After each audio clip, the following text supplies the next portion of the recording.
بسم اللہ الرحمن الرحیم۔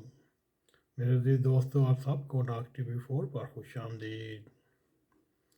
میرے عزیز دوستو، ہم تو یہ سمجھتے رہے پاکستان میں اب کوئی دوبارہ ایسا کوئی بنیادی طور پر کوئی مسئلہ نہیں ہوگا، کیونکہ صدر اعظم زرداری کے دور میں انہوں نے 18ویں ترمیم کے ذریعے ایک دوسرے کو غدار بنانے کی راستے بند کر دیے اور چھوٹے بڑے صوبوں کی محرومیوں کا ازالہ بھی کر دیا،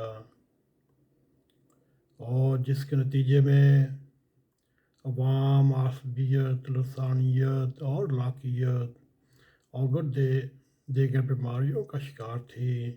وہ آہستہ آہستہ وہ بیماریوں سے صحت تندرست ہو کر اوپر آ رہے تھے۔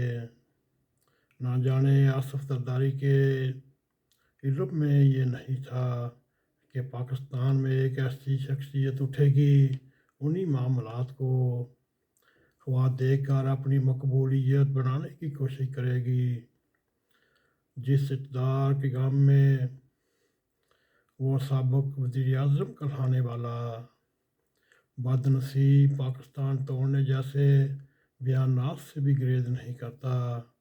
اس سے پہلے صوبہ سرحد یا خیبر پختونخوا کے پرائم منسٹر نے بھی یہ اعلان کیا، ہم خیبر پختونخوا کی فورس کو لے کر اسلام آباد پر حملہ کریں گے۔ تو یوں ہمارے ذہنوں میں آج سے 40-50 سال پہلے قوم پرست قوتیں جو افغانستان میں بیٹھ کر یہ دھمکیاں دیا کرتی تھیں، وہ ہمارے ذہن میں آئے۔ عمران خان نے 25 مئی کی ریلی میں یہ خود اقرار کیا، ہماری ریلی کے شرکاء کے پاس جدید ترین اسلحہ بھی موجود تھا، اور اسی طرح محمود خان چیف منسٹر صوبہ سرحد نے بھی خطاب میں کہا، ہم بھی صوبہ پختونخوا کے فورسز کے ساتھ ہم بھی اسلام آباد کی طرف مارچ کریں گے اور حملہ کرنے کی کوشش کریں گے، اور سب سے یہ بڑی عدالت اس کے پرائم منسٹر اور خود عمران خان کی ہدایت کے مطابق UN کو ایک خط لکھا گیا، اور وہی کردار نبھایا جو MQM کے الطاف حسین نے کردار نبھایا، اور UN کو پاکستان کے اندرونی حالات کی مداخلت میں دعوت دی، آئیے آپ بھی اپنا پورا فائدہ اٹھائیں۔ میرے عزیز دوستو، یہ ملک کی بدقسمتی ہے کہ عمران خان جیسا پاکستان کو وزیر اعظم ملا، اور اس نے وزارت عظمیٰ سے ہاتھ دھونے کے بعد کچھ دیر کے لیے بھی نہ سوچا کہ ملک ہوگا وہ وزیر اعظم بنے گا، خدا نخواستہ وزیر پاکستان پر آنچ آئی تو نہ ہم ہوں گے، نہ عمران خان ہوگا، نہ ہی اقتدار ہوگا۔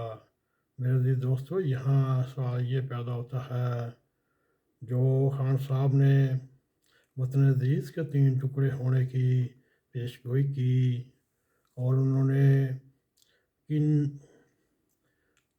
دلائل کے اوپر یہ اپنا بیان دیا، اس کے پیچھے کیا مسئلے ہوں گے، کیا مسائل ہوں گے، کیا حکمت عملی ہوگی، یہ تو اللہ ہی جانتا ہے۔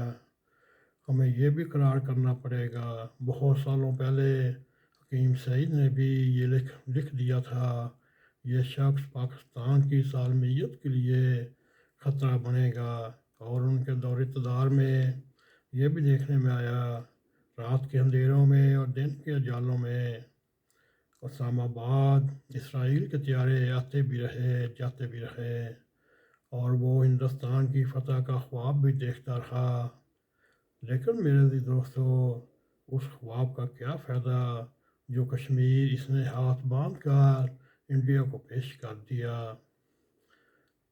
اور اسی طرح انہوں نے پاکستان کے نیوکلیئر پروگرام کو ڈی نیوکلیئر کا غیر ذمہ دارانہ بیان دیا۔ عمران خان کو شاید علم نہیں، یہ 1971 نہیں، یہ 2022 ہے۔ ہم کراچی تک خیبر کشمیر تک گوادر تک اپنے تمام سیاسی اختلافات کے باوجود پاکستان کے چپے چپے کی حفاظت کرنے کے لیے تیار ہیں۔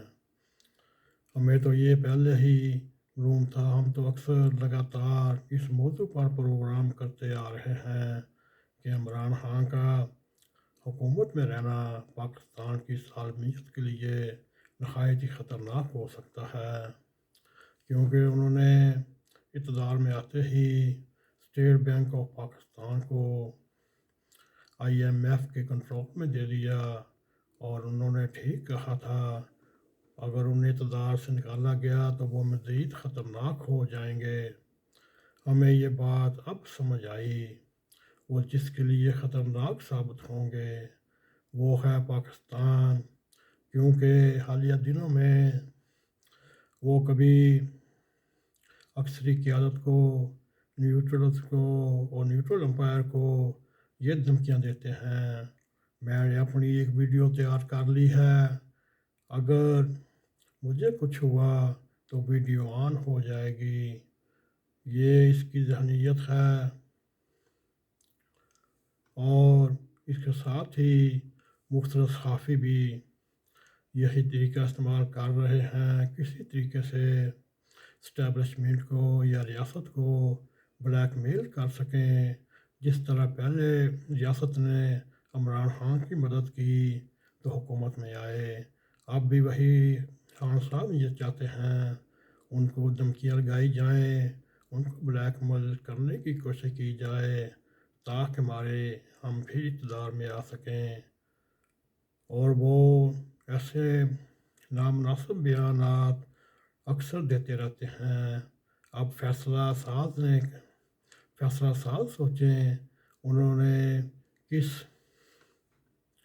شخص پر اعتبار کیا، اس کو کیوں پاکستان کی قوم پر مسلط کیا؟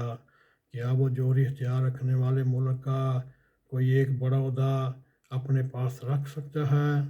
کیا کسی ایسے عاقبت نااندیش اور کلنٹرے شخص کو دیا جانا چاہیے؟ یہ سوچنے والی بات ہے۔